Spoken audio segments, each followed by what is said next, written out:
Bonjour chers apprenants, le cours de ce jour porte sur le constructivisme de Jean Piaget.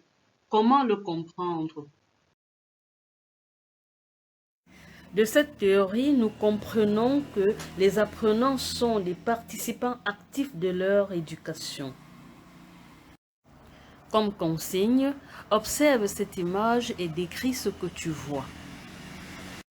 Le constructivisme de Jean Piaget est une théorie de l'éducation qui se concentre sur le développement de l'apprenant.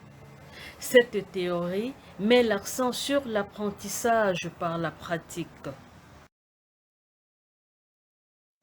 Conclusion. Que retenir du constructivisme de Jean Piaget? L'apprenant participe à la construction de son savoir et l'enseignant, grâce aux méthodes actives utilisées, aide celui-ci dans cette construction. Regarde la vidéo et comprends mieux la théorie du constructivisme.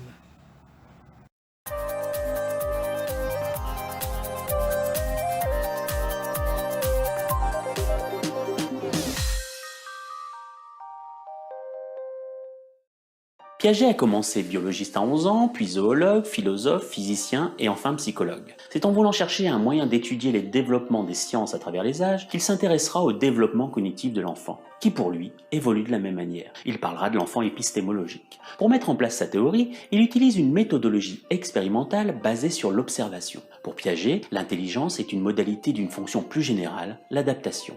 Pour s'adapter à son milieu, l'intelligence va permettre à l'enfant une assimilation de cet environnement et impliquera une accommodation à celui-ci. Un équilibre entre assimilation et accommodation va obliger l'intégration de nouveaux systèmes qui permettra son évolution.